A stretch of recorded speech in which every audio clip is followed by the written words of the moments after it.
Të nderuara zonja, nëna, gra, motra, kudo që ndodheni. Ju uroj nga zemra gëzuar 8 marsin, gëzuar këtë ditë të bukur, këtë ditë e cila është e dedikuar vetëm për ju. Unë mendoj se dedikimi dhe respekti ndaj jush do të jetë në çdo ditë të jetëve tona, sepse ju jo thjesht jeni gra, ju jeni kuptimi i jetës, ju jeni frymëzimi, ju jeni frymëmarrja e çdo shtëpie. Jam shumë i sigurt që një shtëpi pa grua, pa nën, brenda është një shtëpi bosh.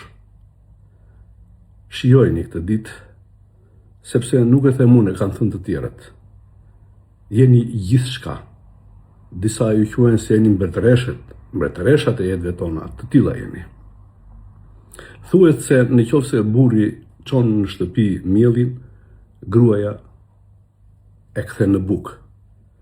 Dhe nëse burri i çon dashurinë gruas, gruaja e kthen në lumturi për të gjithë familjen. Faleminderit që ju ekzistoni. Po në këtë ditë, meqense në simbolikën tonë gjithkohon e kemi përjetuar si një ditë feste 8 marsin, është një ditë proteste, një ditë kur zëri juaj duhet të dëgjohet më shumë se çdo herë tjetër.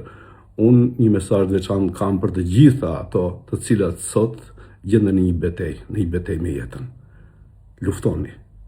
Luftoni fort.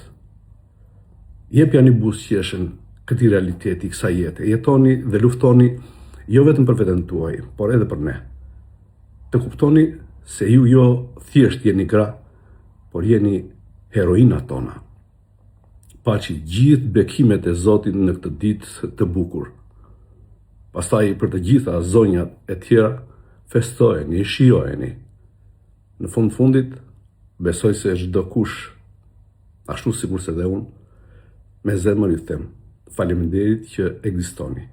Faleminderit që i keni dhënë kuptim i jetëve tona. Edhe një herë nga zemra gëzuar 8 marsin dhe e kalofshi sa më bukur sot.